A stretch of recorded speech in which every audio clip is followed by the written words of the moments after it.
Hello guys! Hello Aquarius! Welcome dito sa aking channel. Kapalaran 888 Aquarius, alamin natin kung anong messages, vibration, gabay, energy para sa lahat ng Aquarius friends natin na nanonood. Weekly tarot reading tayo guys. Okay, Aquarius. Okay. Wow. Sa linggong ito, posibleng maraming mga mensahe through your instinct, intuition ito. Pwedeng may mga messages from your intuition na kailangan mong pakinggan, na kailangan mong gawin, or parang binubulong sa'yo ng iyong intuition na kailangan nating pakinggan. Okay? Etong intuition message na to is pwedeng makatulong ito para sa ating mabilis na pag-unlad sa buhay, para sa success, and pwedeng makatulong ito para mas maging motivated pa tayo sa kung ano yung gusto nating mangyari, mas maging mas masipag, mas maging passionate, or kung ano man itong mensahe na ibinubulong sa'yo ng universe, pwede siya ang makatulong sa'yo para makaalis ka sa sitwasyon na hindi maganda, and yung situation na to ay mapalitan siya ng success, and pwede makatulong din ito kung paano ka demand ng salary increase or makapag-apply ng mas mataas pang posisyon. Okay? So, yun. Isang napaka gandang movement, progress ang posibleng naghihintay sa'yo sa linggong ito, simula sa linggong ito and sa mga susunod na buwan.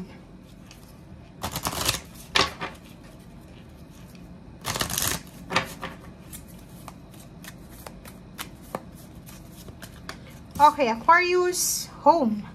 35.8, sinasabi ng Barasio dito na may ibang Aquarius dito na posibleng nag-iipon sila ng pera para magpatayo ng bahay. Pwedeng nag-iipon ng pera para matulungan ang pamilya, like yung parents nila, siblings, or kung ikaw ay may asawa na, pwedeng para sa pamilya mo to, like sa mga anak mo, sa asawa mo, or kung kanino man ito, na mga needs nila.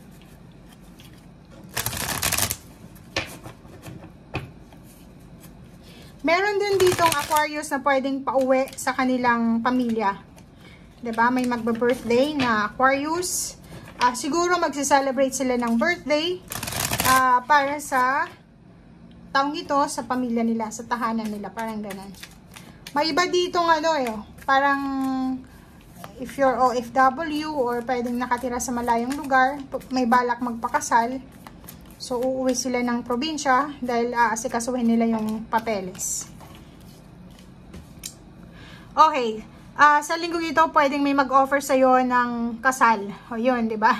So, pwedeng yung ex mo yan, Aquarius, pwedeng may ex or pwedeng current na relationship. Mag-offer siya sa'yo ng kasal. And, pwedeng yung iba naman is kontrata to, di ba? Work contract. Or pwedeng yung iba, mag-o-offer ng new beginnings, di ba? Like yung ex mo, makipagbalikan sa'yo, sinaktan ka, di ba? Binackstab ka or niloko ka, may third party, kaya kayo nagkahiwalay, tapos biglang mag-chat sa'yo na gustong makipagbalikan, and hindi ka naniniwala, so ino-offeran ka ng kasal. So parang, ang gusto niya is magsimula ulit kayo ng bagong relasyon, magsimula kayo sa simula. Parang ganun yung sinasabi ng baraha. But, the Fool, medyo may takot ka. Kasi hindi mo alam nasaktan ka na, ginawan ka ng hindi maganda. So, hindi mo alam kung ino-offer niya sa'yo is valid pa ba? Or pwedeng makakabuti ito sa'yo. So, yun. Yung iba, ino-offeran kayo ng home, ng bahay, ng libreng tirahan, or kano pa man. So, medyo magdadalawang isip ka ngayon. Okay, magdadalawang isip ka ngayon kung tatanggapin mo ba yung mga offers na yan. Or ang iba sa inyo dito is may mga trabaho. Like may current na work ka na, may kasalukuyan kang trabaho.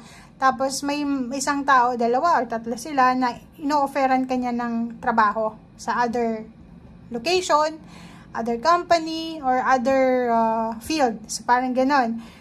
And hindi mo mapagdesisyonan. Hindi mo alam kung tatanggapin mo ba siya kasi may hinihintay ka Pwedeng sa kasalukuyan mong trabaho or company, ay malapit ka na din na ma-promote, tumaas yung posisyon sa trabaho or salary. So, parang feeling mo, temptation lang tong mga ino-offer sa'yo. Oops. Okay. Wait lang. Okay, Page of Swords. Nako. Ang dami-daming kwento. Maraming kwento, maraming mga chismis, maraming pwede kang marinig regarding sa kapitbahay mo, sa mga mayaman na kapitbahay, sa kung ano pa man. So, nakikita natin dito maraming mga kwento. Okay, mayroon ditong, yun, diba? So, 2 cards ang nag-o-offer sa'yo ng relationship. Relationship, friendship, or kung ano man tong ino-offer sa'yo. Diba? Tingnan mo. And, sinasabi ng baraha sa'yo dito na, hindi naman masama itong ino-offer sa'yo eh. Kasi ang ino-offer sa'yo is positive. Positive celebration, vibration, parang ganun, kasayahan, kaligayahan, or pwedeng ino-offeran ka or pwedeng iniimbitahan ka. It's either invitation sa kasal, pwedeng imbitado ka sa kasal, imbitado ka sa birthday, or sa family occasion ito. Okay? Dito naman sa Nine of Cups, tapos mayroon siyang Knight of Cups, parang ang sinasabi ng baraha dito, literal na may nag-o-offer sa'yo ng commitment, partnership. Like, ang tagal mo nang may kalibin partner, tapos wala man lang siyang balak na pakasalan ka, or bigyan ka ng bahay, parang yun ang i-offer sa'yo na itong Knight of Cups. So, comment down below. So, meron ditong pera, malaking halagang pera, so pwedeng pera din. So, pwedeng trabaho ito na i-offer sa'yo sa linggong ito, na mataas yung salary, maganda yung mga benefits, pabor sa'yo yung lugar, malapit lang yung lugar, or mag-i-enjoy ka dito sa trabahong to, or sa kung ano man yan na ino-offer sa'yo. Diba? Sa confirmation. Sinasabi ng baraha sa'yo dito na, kung ano man itong naging karanasan mo sa nakaraan, wag mo nang balikan kasi maraming mga darating na mas deserve ka. Okay.